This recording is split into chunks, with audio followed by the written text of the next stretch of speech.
In this interview, our guest Larry will explain why he left Vietnam after 19 months of living there. So this is Dan of Vagabond Awake. We have a guest, Larry, who we've had on the channel before. He was living in Dalat, Vietnam, and he's here to tell us why he left Vietnam and what he might be up to next. You may know that there's been some visa troubles in Vietnam for people, and he's going to fill us in on all the details. Welcome to the channel, Larry. Thank you, Dan. Glad to be here. It's great to have you back. So what's going on in Vietnam, and why did you leave? You're in Seattle now, right? Yeah, I'm in Seattle. Well, I'll try to be as brief as possible and tell you why I left. But I had gone to Ho Chi Minh to have a doctor's appointment, and I went down there. And by the time I got ready to come back, they put a quarantine in Dalat that anyone from Ho Chi Minh City that had been in Ho Chi Minh City, you were going to be put in quarantine for 21 days. Wow. And I wasn't going to go back and be put in quarantine for 21 days trying to get back to my apartment.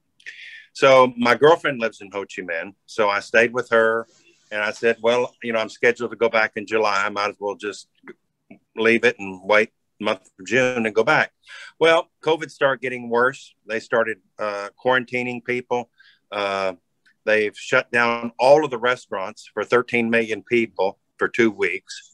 So you can only get Grab food delivered to you or go to an outside market, but you couldn't sit at the outside market. You have to buy the food and take it away. So with COVID spreading and they were shutting down buildings, let's say if one person tested positive for COVID, and there could be 300 or 400 people living in one building, they quarantine them all for 21 days. And I did not want to get stuck there and be quarantined for 21 days anywhere. So so those are residential buildings, Larry? Oh. There's residential buildings, and some buildings that had workers in the plants, they made them stay in the plant. They wouldn't let them leave. Wow. So could you imagine going to work, being quarantined at your warehouse for 21 days? So I said, Larry, it's time to leave and go back and get your COVID shot. And I wasn't doing anything but sitting around in Ho Chi Minh in my girlfriend's apartment. So I said, I'll come back.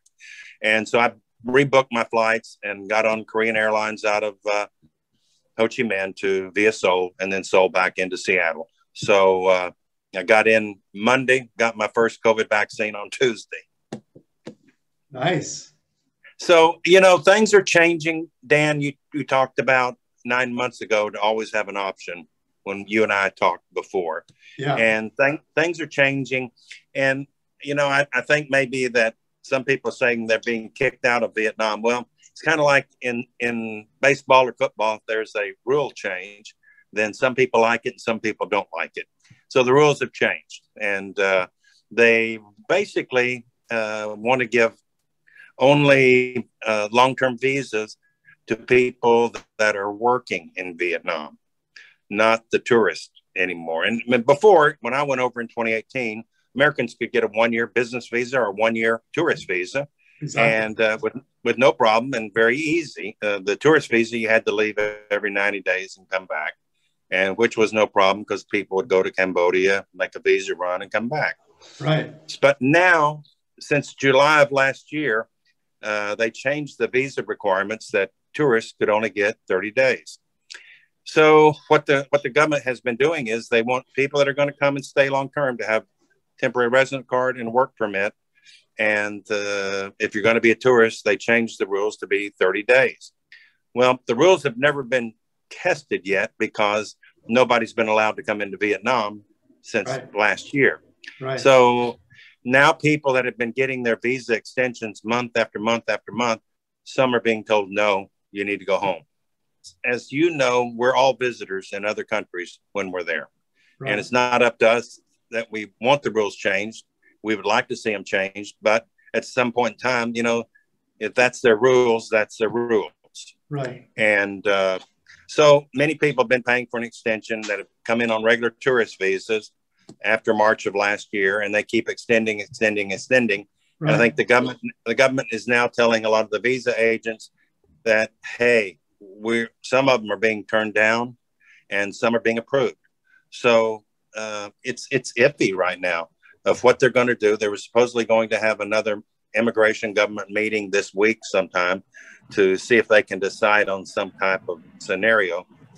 But with the COVID issues there now, it's much more difficult. And like I say, if you came to Vietnam, you're going to have to do a 21-day quarantine. But the only way you're getting in is that you have a business visa and you're an expert in the field, and which they made it more difficult. I have a pending visa application to come back in August on a business visa. I have to have my own sponsor now. So I have a sponsor that will sponsor me. Right. And to get the visa also, the Vietnam government now is requiring that you have a copy of your college degree, your certificate. Right. So let's say you had a business related job. They want you to have a business background to go to work for the company.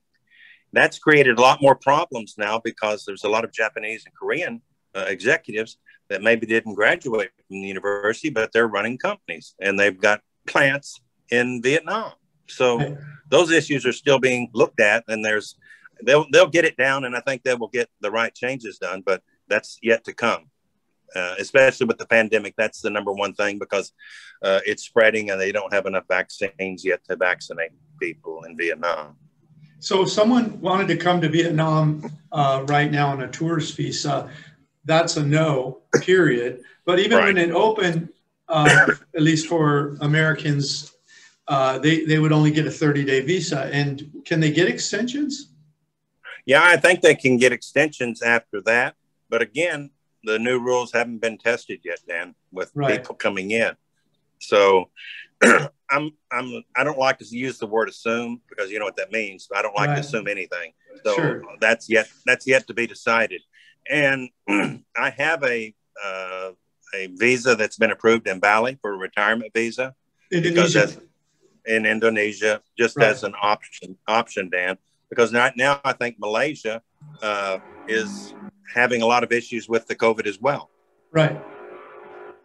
But in Vietnam now, it's only about 1% out of 97 million that have gotten the vaccine. Okay. And so there's issues that they've got to start vaccinating the people as fast as they can. Right. Okay. So back to Vietnam for a second, then I want to get into Bali.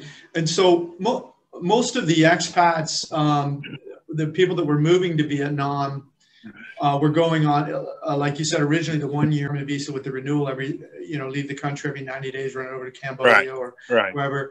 And they didn't have a retirement visa per se. So people that wanted to stay longer term would set up a small business in Vietnam of some kind, and they would get visas that way. And also education visas and other visas. But it sounds like they're making those business visas tougher, because you have to, as you said, you have to have a sponsor, and it has to be a business that's in your college degree domain. Is that right? Yeah, that's right. So this is how stupid it sounds. I have to take a picture of my degree and then I send them a copy of my transcripts. Well, I only graduated from college 49 years ago. Right.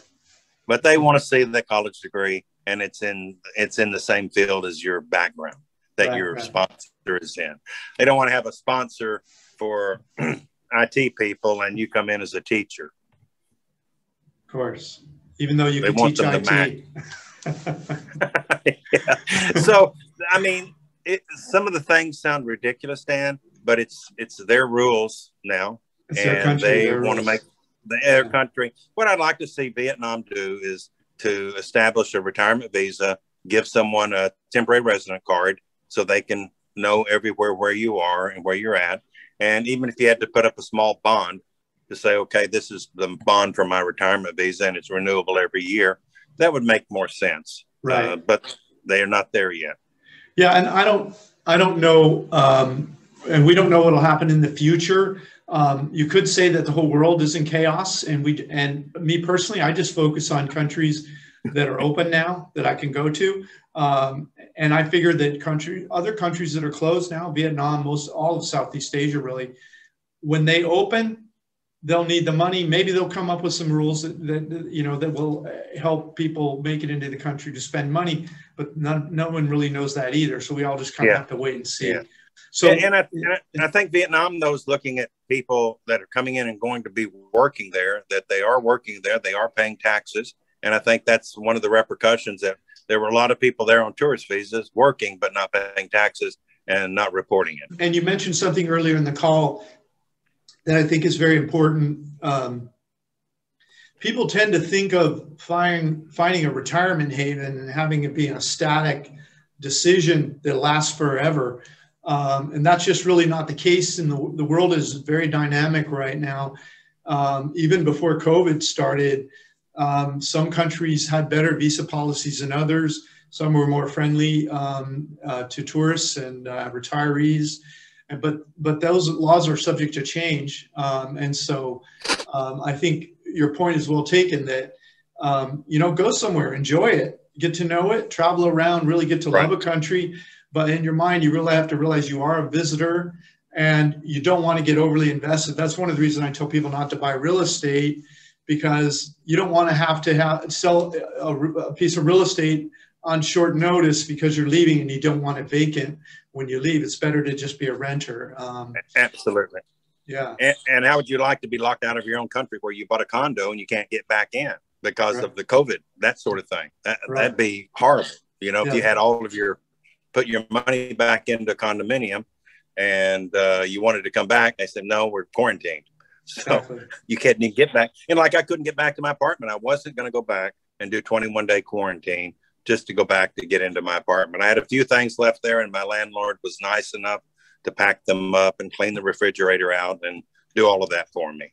Yeah, that's a great apartment. By the way, listeners, I'll put a link below so you can see our first interview together. You can see pictures of his apartment. It's a beautiful place, beautiful area, and Dalat is one of my favorite places in Vietnam. So I can see why you'll miss it. But it's going to be tough to feel too bad for you now, because you're going to one of my favorite places. Vietnam and Bali in particular are just two very magical places. Yeah, and in Bali, you know, they have a lot of areas outside of the main tourist areas. I wouldn't live in the main tourist areas like Kuta Beach, Cang, and all of that. Outside an area and have an apartment or a small little house. And they've got some really pretty areas. And rents right now in Bali are way, way down because of all the people that have not been able to come. People that have left. So same thing in Vietnam. A lot of people are leaving now because they don't want to have an issue where if they can't get their visa renewed, they say, okay, you have 14 days to leave. And so people that are looking at everything now because of the changes and because of the people don't know exactly what's going to happen. So they're like I said, it was time to come home and go ahead and get my COVID vaccine so that once we can start traveling again, I've got that in hand and got it done. Exactly. Yeah, that's my theory too. I'll be sneaking back to the U.S. pretty soon too for that reason. To me, the international lifestyle is too important. Even if I was paranoid of vaccines, I would still get it. I'm not. I have a lot of family members that are in the medical profession, and I'm not a vaccine hater.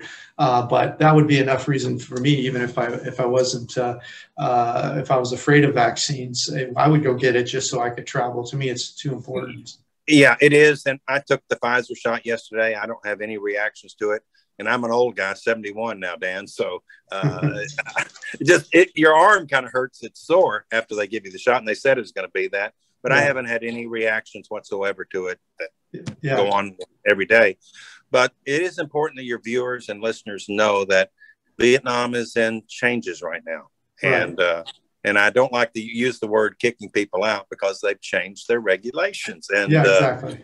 Everybody can be upset about it that went there for keep renewing their tourist visa, but they've changed the rules. And if they change the rules are what they are, and there's nothing we can do about it but obey them. And so, exactly. And all the power to them. They don't have the resources. I don't remember how many. Is it like 7 million Americans? Some huge number of Americans have had the COVID, and a bunch of them have had to go to hospitals, and 500,000 are dead or something. Vietnam doesn't have resources to do that. So the lockdown has saved so many lives. You can imagine. Yes. Only 6,000 people. So you got to admire what they've done, because there's no other way for them, really. They've worked very hard, and the only way to try to stop it is to quarantine right now because of the situations. It's hurting their business. It's hurting their factories. When you imagine closing all the restaurants in Ho Chi Minh City, and that's 13 million people for 2 weeks, the restaurants, all those people, the business owners and things like that are just waiting for it to reopen. And that's a lot of, they've got a huge dollar loss. And these factories that are making clothing and shoes and all of that, many got shut down. And, you know, you have factories that are run by Foxconn in the north, Samsung and things like that. And it was detrimental, hurting them very badly. And they've let most of those workers in the north at those factories, I think, go back to work. Right. But it is what it is, Dan. And like we said before, you need an alternative, because nothing's forever, I think. Yeah, not even us, Larry. Not even us. No. And so, I mean, you keep moving, Dan. You're like a moving target.